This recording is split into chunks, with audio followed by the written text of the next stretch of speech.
বিগত নির্বাচন আসলে জনগণের নির্বাচন হয় না, কোয়ালিশন নির্বাচন হয়েছে, চুক্তিবদ্ধ নির্বাচন হয়েছে।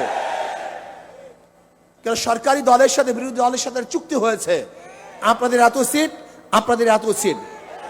গত নির্বাচন ভাগাভাগি নির্বাচন হয়েছে, জনগণের ভোটে নির্বাচন হয় নাই। ইসলামী আন্দোলন বাংলাদেশ গুপ্ত রাজনীতি করে না। হয়তো ভেবেছেন যে আমরা গুপ্তভাবে এড়িয়ে যাব, পালিয়ে যাব, না। বর্তমানে গুপ্ত থাকার কোনো সে নাই, সম্ভাবনা নেই, সবকিছু স্পষ্ট হয়ে যাবে। আবার কেউ রাজাকার না, মুক্তিযোদ্ধা হিসাবে, শিশু মুক্তিযোদ্ধা হিসাবে নিজেকে প্রমাণ করার চেষ্টা করছে। যাই হোক, অনেকদিন পরে আমরা রাজপথে এসেছি, নির্বাচনের পরে। অনেকের একটা প্রশ্ন যে ঐক্যের জন্য আহ্বান করেছেন আপনারা, প্ল্যাটফর্ম গড়েছেন আপনারা, আশা আবার শেষ পর্যন্ত নাইও আপনারা। একটা প্রশ্ন আছে কি নেই?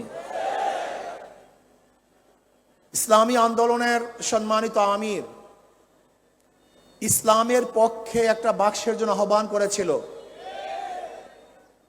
স্টিয়ারিং এ পীর সাহেব চরমনাই ছিলেন। আমাদের শ্রদ্ধাভাজন আমির সেই জোটের স্টিয়ারিং এ ছিলেন। জোট চলতেছিল মদিনার দিকে। যখনই স্টিয়ারিং ছিনতাই করে আমেরিকার দিকে চলে গেছে, ইসলামী আন্দোলন সেখান থেকে সরে গেছে। তার মানে ইসলামী আন্দোলন বাংলাদেশ জোটে ছিল ইসলামের জন্য, বের হয়েছে ইসলামের জন্য। ইসলামী আন্দোলন বাংলাদেশ জনগণের সাথে ধোঁকাবাজি করতে পারে না, প্রতারণা করতে পারে না। ইসলামী আন্দোলন বাংলাদেশ গুপ্ত রাজনীতি করে না। ইসলামী আন্দোলন বাংলাদেশ যা মুখে বলে বাস্তবে তাই করে। আমরা সরওয়ার্দী উদ্যানে বক্তৃতা করেছিলাম, যদি মুনাফিকি না করেন তাহলে আগামীতে ইসলাম ক্ষমতায় যাবে। কিন্তু কাদের জন্য, কিসের জন্য আজকে ইসলাম ক্ষমতায় যায় নাই? হয়তোবা ভেবেছেন যে আমরা গুপ্তভাবে এড়িয়ে যাব, পালিয়ে যাব, না। বর্তমানে গুপ্ত থাকার কোনো সে নাই, সম্ভাবনা নেই, সবকিছু স্পষ্ট হয়ে যাবে। ইসলামী আন্দোলন বাংলাদেশ ইসলামের জন্য রাজনীতি করে, ক্ষমতার জন্য নয়। ইসলামী আন্দোলন বাংলাদেশ ইসলামের জন্য ক্ষমতা ত্যাগ করতে পারে, কিন্তু ক্ষমতার জন্য ইসলাম ত্যাগ করতে পারে না। ইসলামী আন্দোলন বাংলাদেশ ইসলামের জন্য ক্ষমতা ত্যাগ করতে পারে, কিন্তু ক্ষমতার জন্য ইসলাম ত্যাগ করতে পারে না। আজকে আমরা পার্লামেন্ট কি দেখতেছি? আবারও কে রাজাকার, কে রাজাকার না, এটা প্রমাণ করার জন্য সময় ব্যয় করা হচ্ছে। আবার কেউ রাজাকার না, মুক্তিযোদ্ধা হিসাবে, শিশু মুক্তিযোদ্ধা হিসাবে নিজেকে প্রমাণ করার চেষ্টা করছে। এগুলি হাস্যকর, এগুলি ঠিক নয়। আবার কেউ মুক্তিযোদ্ধার পরিবার হিসাবে নিজেকে পেশ করছেন। সত্য বললেই হয়, আপনার পরিবারের মধ্যে কে কে মুক্তিযোদ্ধা ছিল, তাহলে জাতি স্পষ্ট মেসেজ পাবে যে অমুক মুক্তিযোদ্ধা ছিল। আমার পরিবারের লোক মুক্তিযোদ্ধা, কে কে মুক্তিযোদ্ধা, কোথায় যুদ্ধ করেছেন, কোথায় শহীদ হয়েছেন বলে দেন, তাহলে অস্পষ্টতা থাকবে না। আপনারা আগরতলা ষড়যন্ত্র মামলার বিরুদ্ধে কথা বলবেন, আবার ৭১ স্বাধীনতার বিপক্ষে কথা বলবেন, এই দুইটা হয় না। আজকে এক দলের নায়েবে আমির কোরআনী শাসনের জন্য সংসদে বক্তব্য দিয়েছেন। আমি আশা করব শরিয়ার পক্ষে বা কোরআন ও সুন্নাহর পক্ষে যেন ওই দলের আমির বিল উত্থাপন করেন, সংসদে কথা বলেন, আলোচনা করেন, এবং কোরআন ও সুন্নাহর আইন পাশ না করলে তারা যেন সংসদ ত্যাগ করেন, ওয়াকআউট করেন। এইটা আমরা দেখতে চাই।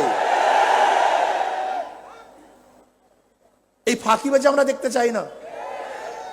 নায়েবে আমির থেকে কথা তুলবেন, আবার নিজেরা বলবেন প্রচলিত আইন আমরা দেশ চালাবো। আমরা দেখেছি বর্তমান সরকারি দলের কোন এক মন্ত্রী তিনি বক্তব্য দিয়েছেন, আপনারা স্পষ্ট করেন যে প্রচলিত সংবিধানে দেশ চালাবেন, প্রচলিত সংবিধান চান না শরিয়া আইন চান, আপনারা স্পষ্ট করুন। আমরা আজকে জনসভার থেকে বিরোধী দলকে স্পষ্ট বক্তব্য দেওয়ার জন্য অনুরোধ করছি, আপনারা কি চান? আপনাদের দলের কেউ বক্তব্য দিবে যে আমরা কোরআনী শাসন চাই, কোরআনী আইন চাই, আবার ওই দলের কেউ বক্তব্য দিবে যে আমরা গণতন্ত্র প্রতিষ্ঠা করার জন্য আন্দোলন করেছি, সংগ্রাম করেছি। কি আজীব ব্যাপার! গণতন্ত্র প্রতিষ্ঠা করার জন্য সংগ্রাম, আন্দোলন আর কোরআনী শাসন তো এক না। আপনারা কি করতে চান স্পষ্ট বলুন, সবার বক্তব্য যেন এক হয়। আপনারা এখানে লুকোচুরি করবেন, এটা হতে পারে না। আজকে আমরা দেখেছি অনেক বক্তব্য, কেউ কেউ বলেছেন যে ছাত্রলীগের মধ্যে যে হেলমেট বাহিনী ছিল তারা কারা? এই প্রশ্ন আসছে। যদি কোনো একদিন কেউ বলে যে হেলমেট পরিহিত লোকগুলি অমুকে ছিল, আপনারা কি জবাব দিবেন? সব ভালো ভালো না, বেশি ভালো ভালো না, বেশি রাজনীতি ভালো না। ইদানিং আমরা দেখেছি আপনাদের অতি রাজনীতিতে বিভিন্ন চোরা বালিতে আপনারা আটকিয়ে যাচ্ছেন, এর থেকে বের হতে পারবেন না। আগে বক্তব্য স্পষ্ট করুন। ইসলামী আন্দোলন বাংলাদেশের বক্তব্য স্পষ্ট। ইসলামী আন্দোলন বাংলাদেশ কি চায়? কি চায়? ইসলাম হুকুমত চায়। বাস ক্লিয়ার, কার কথা কোনো বক্তব্য নেই। আজকে হোক কালকে হোক ইসলামী আন্দোলন বাংলাদেশ বাংলাদেশে ইসলাম হুকুমত চায়। এর জন্য তারা কাজ করবে। বলতে পারেন বিগত নির্বাচন আসলে জনগণের নির্বাচন হয় না, কোয়ালিশন নির্বাচন হয়েছে, চুক্তিবদ্ধ নির্বাচন হয়েছে। দেখেন আশ্চর্য বিষয়, বিরোধী দল সংসদে দাঁড়িয়ে বলে আমরা বিরোধী দল না, আবার সরকারি দল তারা বলে না আপনারা বিরোধী দল, আপনারা বিরোধী দল না, এই বক্তব্য আপনাদের ঠিক না। আজীব ব্যাপার, মানে কি যে করবে দিশাই পায় না। না সরকারি দল না বিরোধী দল, কারণ চুক্তিবদ্ধ তো। কারণ সরকারি দলের সাথে বিরোধী দলের সাথে চুক্তি হয়েছে, আপনাদের এত সিট, আপনাদের এত সিট। গত নির্বাচন ভাগাভাগি নির্বাচন হয়েছে, জনগণের ভোটে নির্বাচন হয় নাই। বলতে পারেন কিভাবে? এই বক্তব্য তো বিরোধী দলের প্রধান তিনিও বলেছেন, আবার অন্য অন্য হাজারো বক্তারা এবং জ্ঞানীরা বিগত অন্তর্বর্তী সরকারের দায়িত্বশীলরা বলেছে যে গত নির্বাচনটা কিভাবে হয়েছিল এটা তারা স্পষ্ট করেছেন।